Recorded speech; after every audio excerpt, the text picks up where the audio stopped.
गो ब्राह्मण प्रतिपालक क्षत्रिय कुलावतंस सिंहासनाधीश्वर महाराजाधिराज शिव छत्रपती महाराज की जय।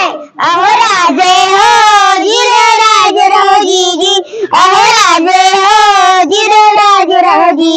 स्वराज्याचे बांधतो रण संधी पाहुन कोंढाण्यातल्या गावात अष्टमी मूर्त ठेव ध्यानात जिजाबाई भले राजगड राजी जी जी जी जी जी।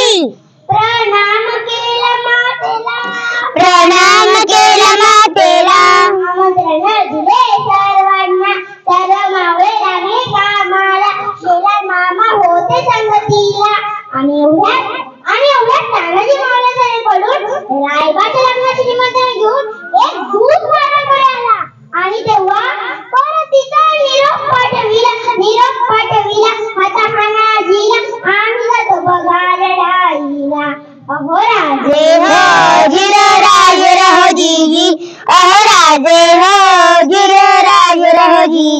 तानाजीनं मनी केलं पण आणि दिले बघावं क्षण, आधी करू लग्न कोंढाण्याचे, नंतरच लग्न रायबाचे, घ्यावे ऐकून एवढे आमचे जी जी जी जी जी जी।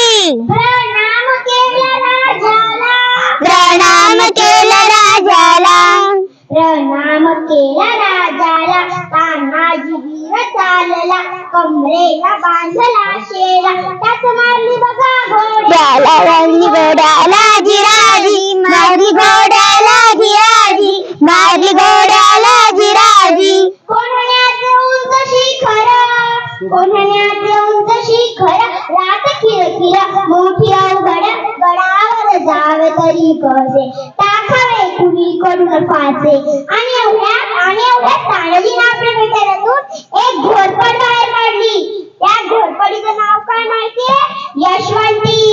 यशवंतीचा घोरपड बांधली दोरीला, यशवंती कुंकू हात तुला, आज यावे आमच्या मदतीला, गड येईल आमच्या हाताला, वचन दिले आम्ही राजाला, मावळे चढती वरतीला, जागी होतो स्वाभिमानाला.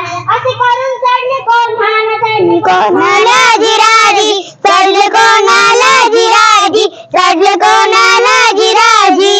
त्यावेळी कोंढाण्याचा किल्लेदार होता उदयभान नावाचा राजपूत. कोण? तानाजी? हा, तुझा बाप तानाजी. अरे